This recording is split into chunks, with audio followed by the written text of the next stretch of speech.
Dimanche 16 juillet, Jane Birkin s'est éteinte à l'âge de 76 ans.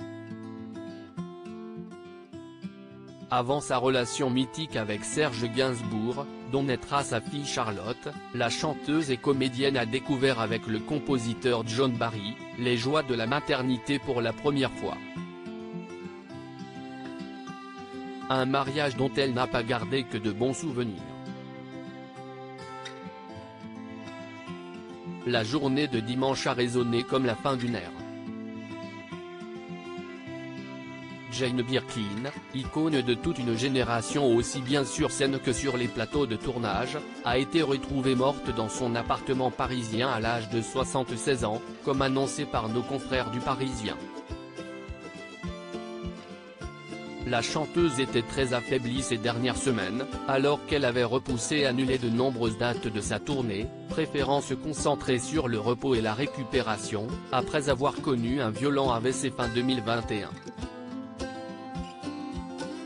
Jane Birkin est donc partie rejoindre le grand amour de sa vie Serge Gainsbourg, mort en 1991, et dont elle ne s'est jamais réellement remise du manque, elle qui avait déposé son singe en peluche Monkey dans son cercueil avant de lui dire adieu, histoire qu'il ne soit pas seul pour ses longues nuits sous terre.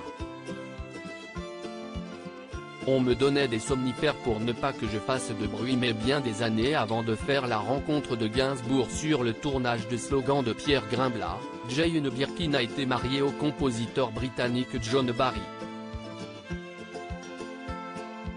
Une union décriée par ses parents, alors qu'elle n'a que 18 ans et son mari 13 de plus.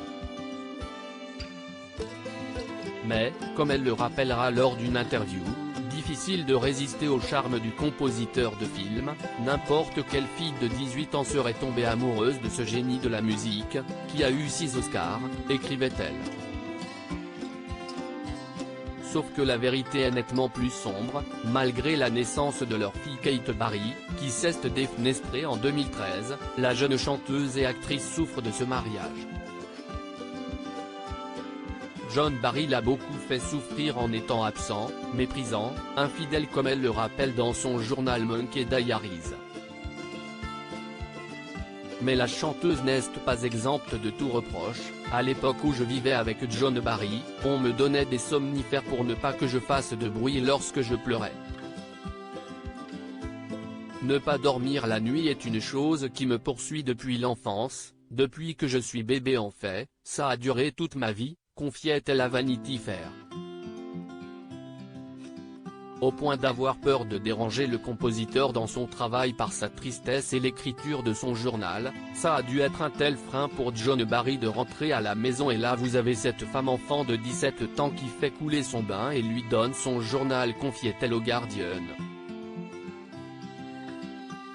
Autant de raisons qui la pousseront à divorcer après seulement 2 ans d'union pour aller tenter sa chance dans le cinéma français.